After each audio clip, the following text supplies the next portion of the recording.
we've been kind of waiting for this. I guess game 10, they were waiting, just for a complete game. I'm proud of our kids. They keep fighting every week. They do everything you ask them to do. Like I've said for 10 months now, whatever I've been here, they do everything you ask them to do. They came out and fought their tails off today. Again, that was about as complete as a win as you can have. Offensively, loved everything we did. Had 40 minutes time possession. You had another guy besides Boyd step up and make a lot of plays, and really Dantes Ford.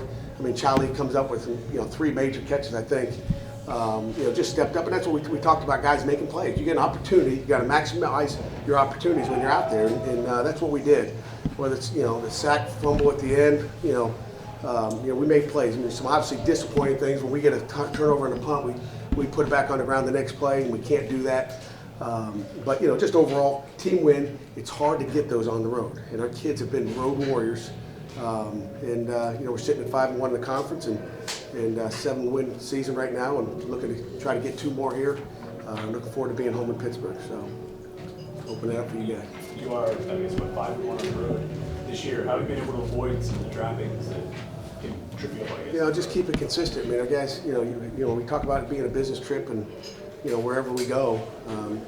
Hope Scott Barnes doesn't get any ideas they want to play 12 on the road next year, but.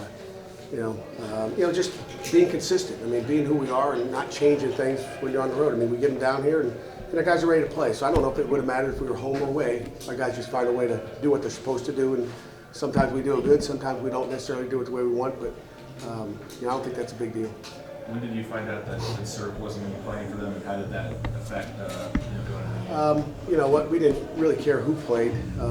To be honest with you, it wasn't about what they did, it's about what we did. Sirk's a great player, and I'm not sure what's wrong with him. I hope he gets healthy soon, because he's a great player. But as you look at it, I mean, you look at Parker, he's a good player too. What did he do that Sirk can't do? I don't know. He certainly can run the fast offense. I mean, he can run it at the tempo, and he did a great job making plays with the ball and running the ball. I mean, shoot, he rushed for, I don't know, he had a big long run in the first half, so he rushed the ball like Sirk would have. So I don't know if that made a big deal. Maybe Coach Cutcliffe could differ with me, but I'm sure they got their opinions. But it's a well-coached football team, and Coach Cutcliffe does a great job. Is this the best your team has executed the design of your defense? You know what? Kinda. We'll look at the tape again. I don't know.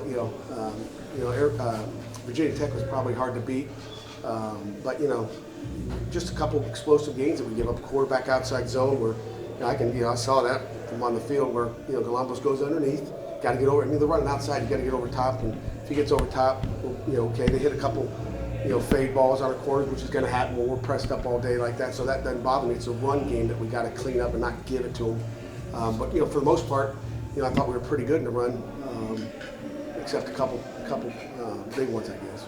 Overall, is this the best game that you feel you guys have played this season? I think so. I mean, I think on the road against a team that can run and throw it, and you hold them to 13 points or whatever they had with their 13. I mean, that's impressive because they're going to have to score points. You guys have been through a couple of shootouts here in the last couple of years, so you know what that's like to stop them. And again, it's a system that they have, and they do a great job with the system, regardless of who that QB is.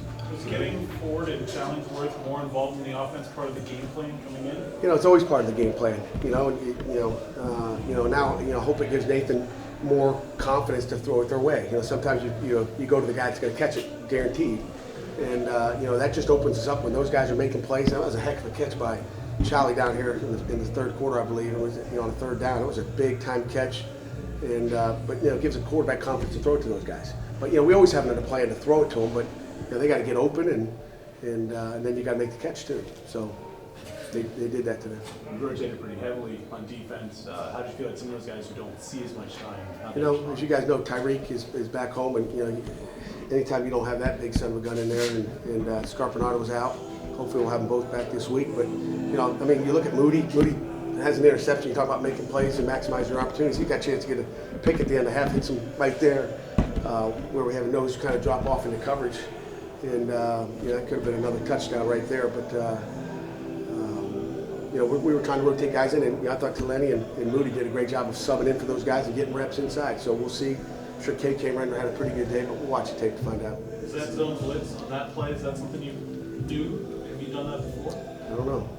Have you seen it? I haven't seen it. We've done it before. I mean, I've done it before. We've done it before. We've been practicing for a couple weeks. and was just waiting for the right opportunity to bring it out. And I think, that was what caused the sack down here. I think we called it 3 times. We almost had a pick on one time.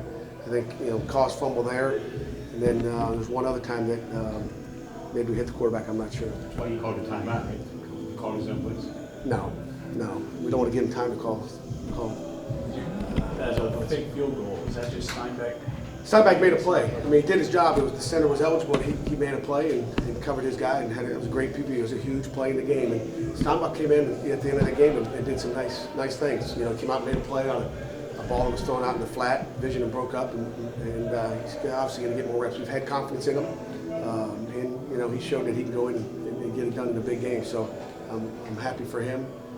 Pittsburgh guy, North Allegheny guy comes in and makes some big plays today. Did the team approach the game with an attitude of having to respond, having to turn things around today? I think every week we take the same attitude. You can't be like, up and down like a yo-yo. You got to you can't say, okay, we got to come back this week. Every week we're coming back, whether it was a win or a loss, you're coming back. And obviously after 2 tough losses to 2 really good football teams, our kids responded. But it's no different approach that you take, and there's no different approach we'll take this week. We come back, go to work, and everybody do their job. Would they do that? And no, the same approach week after week, even when you lose a couple games? No, I think, kids like consistency. Kids like to know what the routine is, and, I could go out there after a loss and have double sessions and cancel classes in the afternoon, but, we keep on the same routine and keep coaching them. That's the thing. You can't scream and yell at the kids. You got to keep coaching them, because that's what we do. That's, we're not going to make every play, and our kids, I think, believe in what we're doing offensively and defensively and special teams. We had some great coverage, whether it was punt coverage. That's a good kick returner, punt returner. And, we did well in every phase. With Whitehead, do you sort of envision this being more of the offensive defensive split for him moving forward? Yeah, we got Reggie Mitchell back, and he has a nice pick down there too. Now he can catch, so we probably got to throw the ball now. We're going to keep getting the ball to our playmakers, and he's one of them. And as long as we stay healthy at safety, we can afford to do that, and we'll continue to develop the package. You stressed after the North Carolina game, capitalizing with touchdowns in the red zone. What was the difference tonight? Guys making plays. Guys made plays down in the red zone, whether it be a catch in the red zone. We pounded the ball right down, down at them when we got down there, and we run kind of like a Y hide with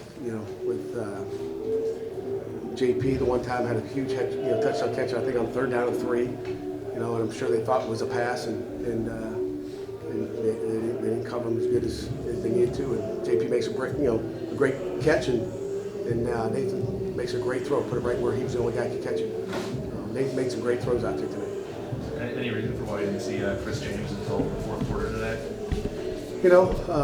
Chris is a great kid. I thought we saw him before that. He had a nice run in the 3rd quarter. I thought coming this way. Maybe I'm wrong. Just it's what you do in practice every week, and just attention to detail. And he's a great kid, love him to death. But you got to make plays. And I think he might have fumbled once too. But it just comes down to making plays in practice, and then they'll translate to the field.